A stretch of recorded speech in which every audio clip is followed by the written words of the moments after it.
O Senhor esteja convosco. Ele está no meio de nós. Proclamação do Evangelho de Jesus Cristo, segundo Lucas. Glória a vós, Senhor.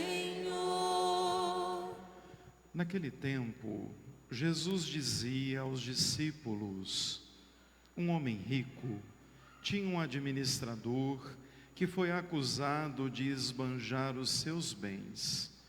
Ele o chamou e lhe disse: que é isto que ouço a teu respeito? Presta contas da tua administração, pois já não podes mais administrar meus bens. O administrador então começou a refletir: o Senhor vai me tirar a administração, o que vou fazer?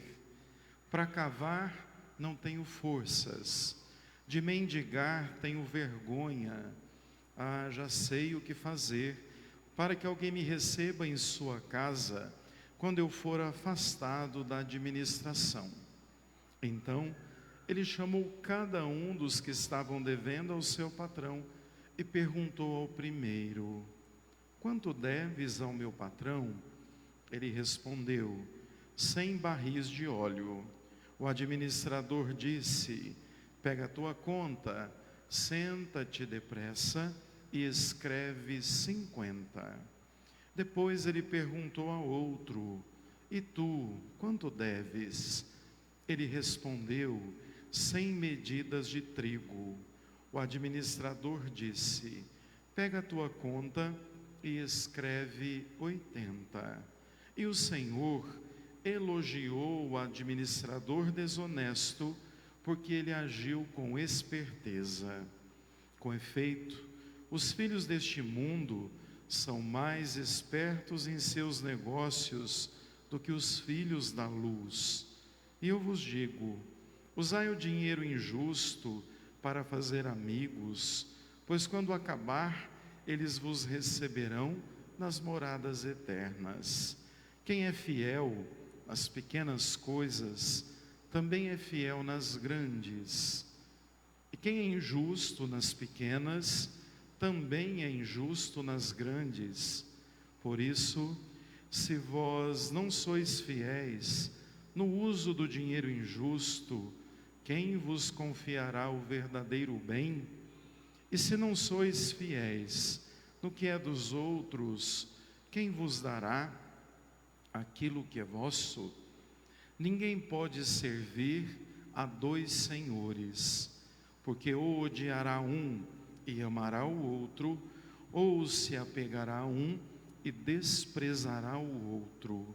Vós não podeis servir a Deus e ao dinheiro. Palavra da salvação. Glória a vós, Senhor.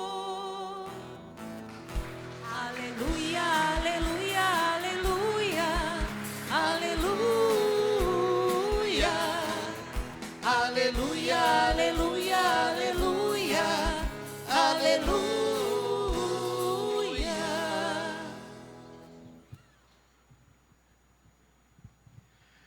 Caríssimos irmãos e irmãs, estamos hoje diante da parábola mais enigmática de Cristo em todos os evangelhos, a chamada parábola do administrador infiel ou desonesto.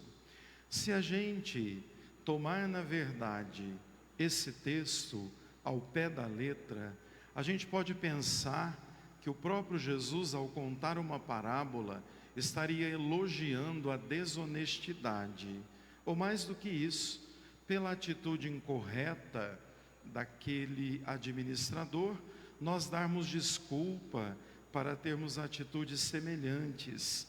Mas veja, toda a parábola, ela tem dentro do seu elemento enigmático um ponto de referência que é para chamar a atenção do ouvinte, e Jesus então educar e exortar a partir daquela parábola. Ele conta a parábola do administrador infiel, mas junto ele vai fazendo orientações e dizendo alguns elementos que vai dando a nós clareza para entendermos o que ele quer dizer. Então veja, o texto começa dizendo que o dono de muitos bens deixa toda a sua fortuna para que um administrador cuide. Isso era muito comum naquela época.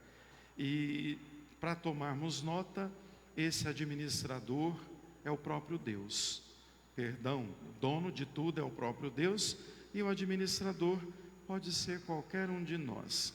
Aí veja que então o dono fica sabendo que aquele administrador não estava agindo de forma tão correta. Então ele chama o administrador e diz: que eu tenho ouvido a teu respeito.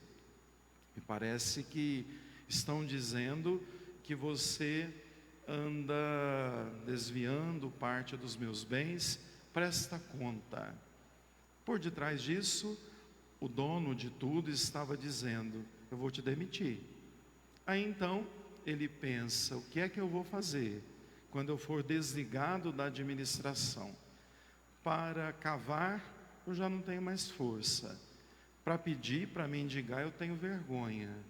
Então ele resolve tomar uma solução.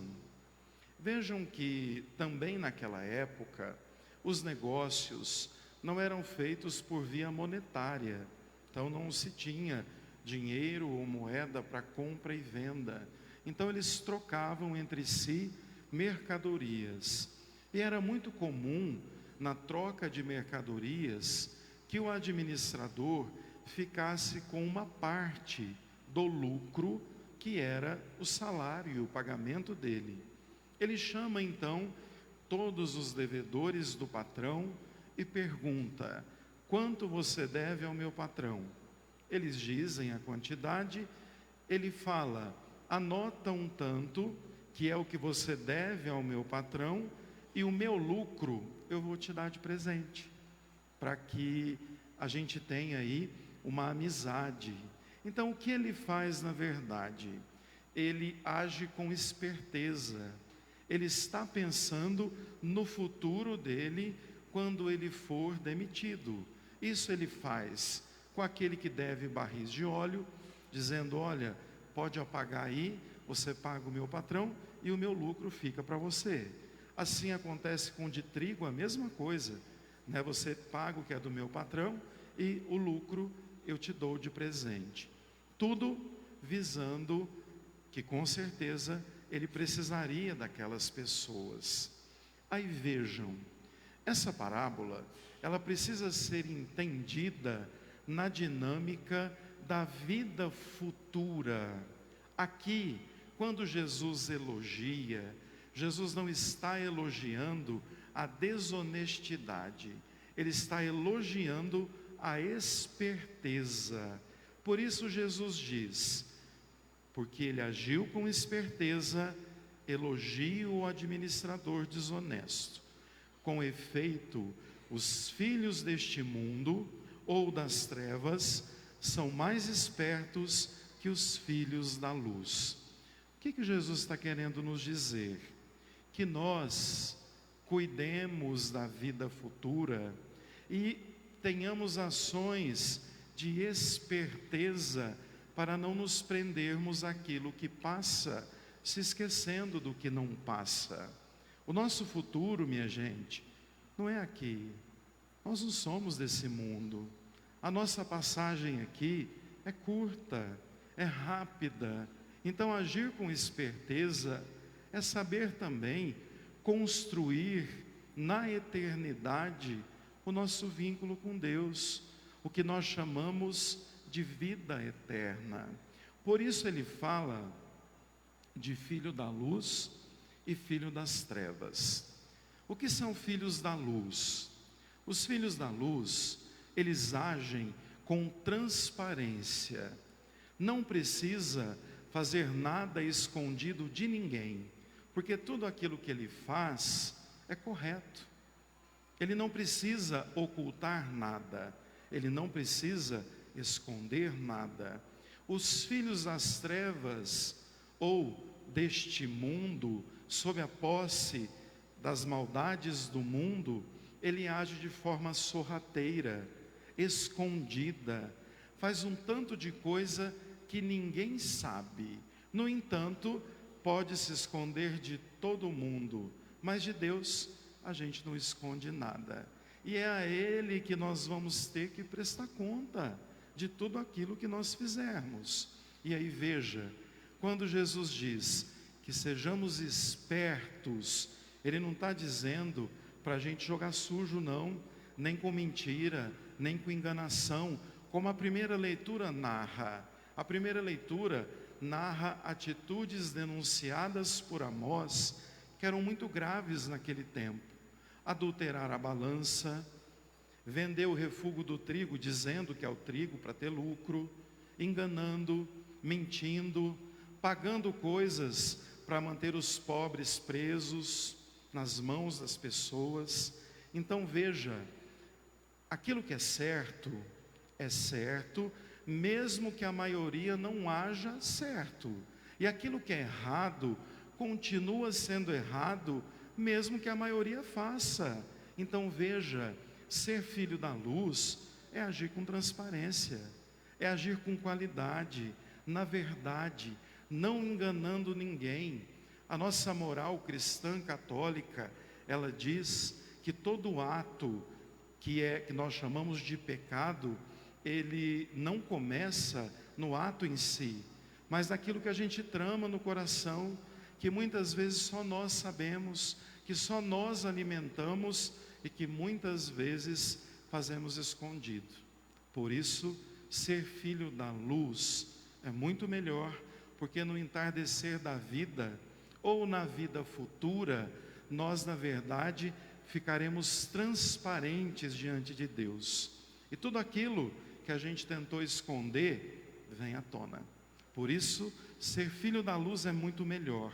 E aí Jesus continua dizendo, se você é fiel no pouco, você é fiel no muito. Deus te confiará ainda mais. Se você engana, mente, fere, destrói no pouco, você faz também no muito. Então tem que cuidar das pequenas coisas para que elas não cresçam em nós e se tornem grandes. E aí ele termina dizendo, na vida nós não podemos servir a vários senhores. Nós temos que ter um único Senhor, que é Deus. E quando a gente tem essa clareza, os outros senhores ou deuses que querem colocar na nossa vida, a gente não aceita, a gente não acolhe. Aqui está dizendo, não podeis servir a Deus e ao dinheiro, mas tem muito mais senhores que rodeiam a humanidade. A corrupção, a mentira, os ídolos, né? Quanta gente encantada por artistas, por cantores, time de futebol, consumismo, tudo isso pode passar a ser senhor de nossa vida, tirando o nosso foco de que o nosso horizonte é sempre vivermos de modo que iluminados construamos a vida eterna de cada um de nós. Às vezes as pessoas brincam, né, que estão construindo a casinha no céu, dando tijolos com caridade, com perdão, com amor, e essa é uma das maiores verdades. Temos que ter clareza que aqui é muito pequeno para a gente ficar presos a ídolos, presos a pessoas, a situações, e nos esquecermos de construir a nossa casinha no céu. Então aqui Jesus está querendo dizer isso. Sejam fiéis, sejam iluminados e iluminadores, ajam com transparência que com certeza a vida futura será garantida e ninguém precisará ser demitido do reino de Deus, porque sendo administrador, viveu na verdade e na justiça. Que Deus nos ajude e que a gente saiba que a grande virtude está em fazer o bem, não para ser visto, porque isso é que é o correto. Louvado seja o nosso Senhor Jesus Cristo. Para sempre seja louvado.